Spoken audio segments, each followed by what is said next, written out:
Welcome back, folks. I'm Frizz, and today I'd like to take some time to talk about situations that can complicate movement in Pathfinder 2e while also probably killing you. Specifically, I've found that two super mundane situations can be shockingly deadly if you're not prepared for them. I mean, who could have guessed that falling from high places and drowning are, dangerous or something? Well, let's break down how exactly they are dangerous, and what you can do to ensure that you're not gonna die to them. First off, falling damage is insanely straightforward. Whenever you fall 500 feet on the first round, and then 150 feet on all following rounds. Whenever you hit the ground and have fallen more than 5 feet, you take bludgeoning damage equal to half the distance that you fell total, up to a maximum of 750 damage, and if you take any damage, you're prone.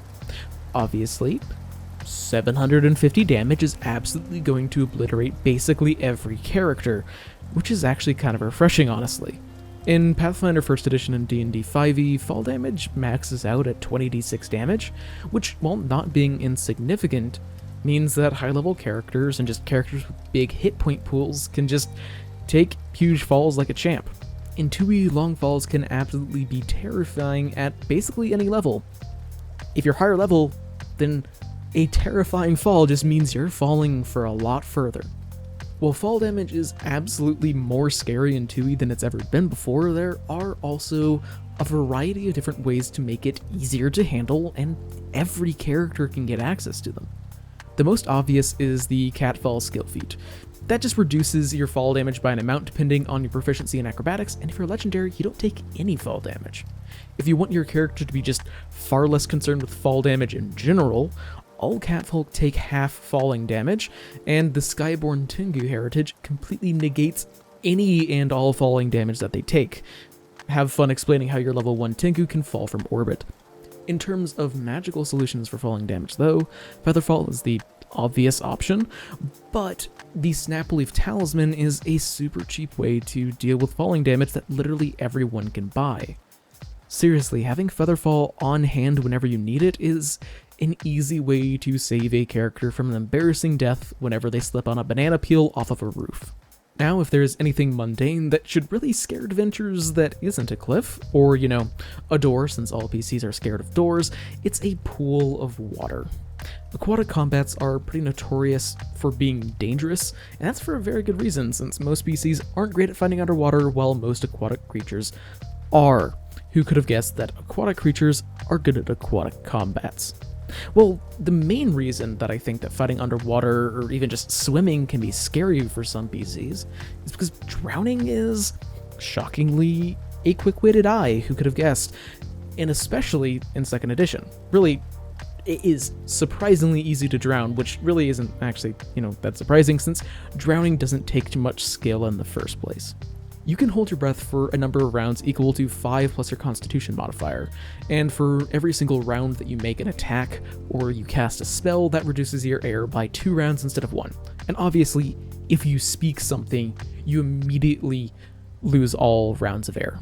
Plus, you lose a round of air whenever you get critically hit or critically fail a saving throw versus a damaging effect. This means that if you don't have a particularly good constitution modifier, or a way to breathe underwater, or any way to breathe underwater, it is very, very easy to run out of air incredibly fast, especially if you're in a combat encounter where you have to make strikes or you're going to lose. Now, if you run out of air or get knocked unconscious underwater, you're in for a very rough time. First off, you're unconscious, and even if you get healed, you can't become conscious until you get access to air.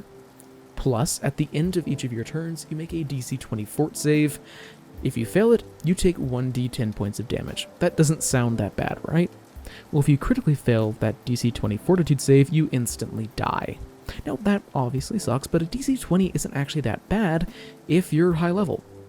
That sounds like drowning isn't much of a concern for a high level character, but every round that you make this fortitude save, the DC increases by 5, and the damage increases by 1d10.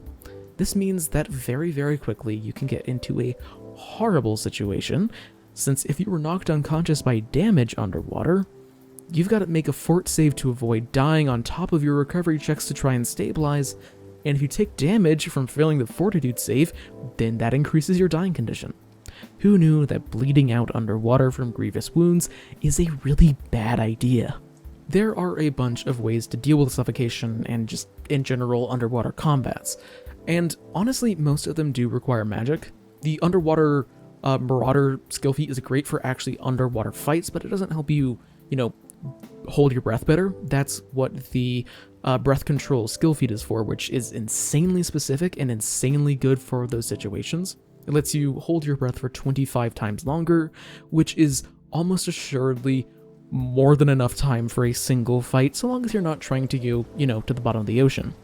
If you do have access to water breathing though, like the water breathing spell, I highly recommend basically every arcane spellcaster to learn it, because it will make a huge difference whenever you need it, and you can cast it on your entire party pretty easily.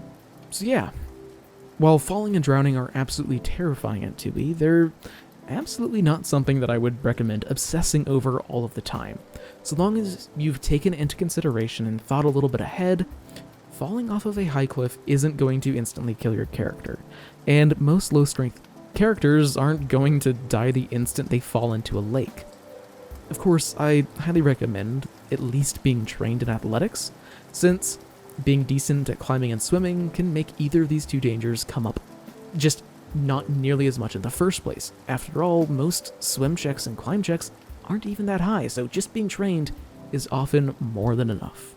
Thanks for watching. I know that this is a hyper niche subject to make an entire video on, but I'm just happy that falling is actually dangerous in a TTRPG for once. It's super manageable if you take precautions, but you only fail to get a failsafe once and have one of your character dies before you then buy a failsafe on every single one of your characters in the future, which, by the way, that failsafe is called a snap leaf.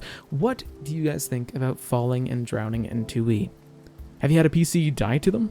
Let me know in a comment down below, and while you're there, I don't know, subscribe or something. Regardless, until I see you next, live a wonderful life.